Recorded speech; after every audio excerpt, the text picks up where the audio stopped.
we're back to square one.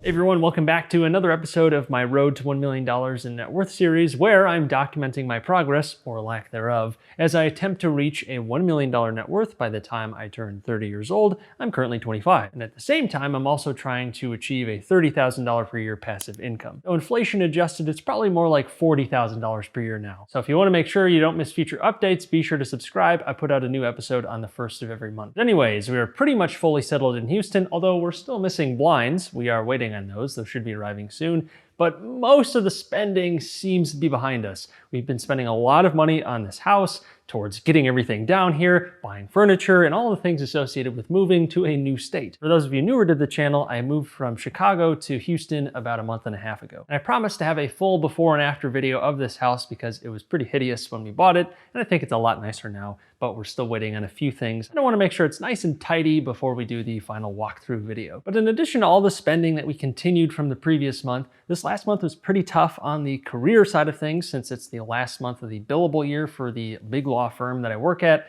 and big law firms have big billable hour requirements. So I had to pack in the hours this month. That was on top of making a trip back to Chicago and then actually down to Champaign, Illinois, where I actually went to school as an undergrad. I got invited by one of my former professors to go and speak at a history department career panel, so it was a lot of fun. I got to meet a number of new people. And it was a pretty nostalgic trip since I hadn't been back in a few years. But like I said, last month was packed with billable hours, and I'm excited to have the year reset so I can get back on a more normal routine because this last month was pretty stressful. I was making up that time I had spent towards moving to Houston, getting the rehab done, and I'm glad to say I hit my billable requirements for the year. On to the next one. But anyways, let's go ahead and get into the numbers. As a reminder, last month our net worth was around $93,500. As always, let's start with the good stuff, the assets. This year has not been kind to stocks, but last month in particular was very harsh on my stock portfolio, as I'm now well under $100,000 in the stocks and securities section here. My M1 Finance account has been taking the brunt of that impact, and I'm losing quite a bit of paper wealth very quickly. I don't know when things are going to get rosier in the stock market or in my specific portfolio, but it doesn't really look like anytime soon with the continuous rise in rates. And people seem to be getting more and more fearful every day. Time will tell. That's pretty much all the news on the asset side of things. Stuff is not going up and it's going down. However, I did factor in an increase to my equity for my primary residence since I've added a bunch of money to this property, I've added a bunch of improvements, so I've increased that up to about $335,000 in value, and I'll probably leave it there unless something crazy happens with the market. If it goes down a ton or if it goes up a ton, then I might be inclined to move it up. But just to be conservative, I'll leave it here. Maybe I could sell it for more, but in this market, it might be a little bit tough, but Houston still is a pretty hot market. And while we're talking about real estate, I'll go ahead and mention that my former primary residence, now Chicago rental property number 2, is currently up for rent. We repainted the unit, cleaned it up, and then got it listed, and it's been on the market for a couple of weeks now, and we're getting some interest and expect to have a tenant in there pretty soon. I may have to drop the rental listing price just a bit to try and get a better quality pool of applicants, but we are getting some interest. I expect to rent that property for somewhere between $2,400 and $2,500 per month. And if you want to see more about my exact real estate holdings, go ahead and check out the spreadsheet in the description below, where you can actually see my real estate holdings in their own tab and see the rental values and all that. And one other thing I'll point out while we're talking about assets is this moving stipend. We're getting this as a sort of reimbursement for making the move down to Houston. So we'll be getting that paid out in the next couple of weeks, so that will be nice. But in total, that means we have $1.081 million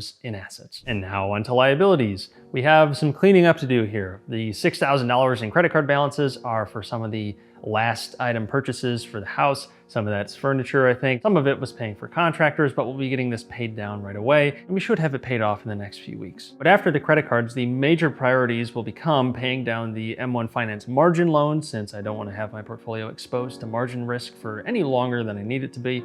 And then I also want to pay down this HELOC as well, since that's variable interest, so the rate has been going up, and it's almost maxed out, so I want to get that back down to a level to where we could potentially use it again, and also because that'll help my credit score, just having less of an outstanding balance. My credit score has remained relatively the same even since maxing out this HELOC. But the general theme is that we're focusing on the variable rate stuff that's also revolving, so you could always tap into it again and then use it to pay down maybe the fixed stuff or use it to invest in something else. So that's what we're focusing on, at least for the next couple of months. But in total, that means we're just slightly over $1 million in liabilities, which means our net net worth has decreased down to $78,000, which is a decrease north of $15,000 from last month. That means our debt ratio is now at an all-time high of 92.78%, but our passive income remains at a steady $1,100 per month. That's right, we're once again below where we actually started when we started the series back in February of 2020. And while that is a little bit saddening, here's why I'm not all that concerned. For one, we've dramatically increased our capacity for income since we started this series. I finished law school, my wife is now finished with her grad school program and is now a practicing audiologist here in Houston. We're making literally 10x what we were making when we started the series, so our income is dramatically higher, and although our debt balances and debt payments are higher too, we're probably sitting at something like a 25% debt to income ratio when you factor in all of our rental income that also goes to offset a lot of this debt. And we're still making over $1,000 per month in investment or passive income from our rental portfolio. And that is a nice sort of insurance policy to have. And while I would have loved to have our asset values explode higher and become super high to the point where I could go buy anything that I could ever want, that really wasn't part of the plan anyways, and it wasn't something I was ever gonna expect. And yes, it is unfortunate, I suppose, that our net worth is back to square one, but our capacity to get that net worth back up is much, much higher now. It just took a little while to get here. Because on top of having a much higher income, we've also slightly optimized our tax situation. Now that we're in Texas, we're saving about 5% per year on state income taxes because there are none here, but there were in Illinois. And we own 4 properties with 3 of them being rentals, so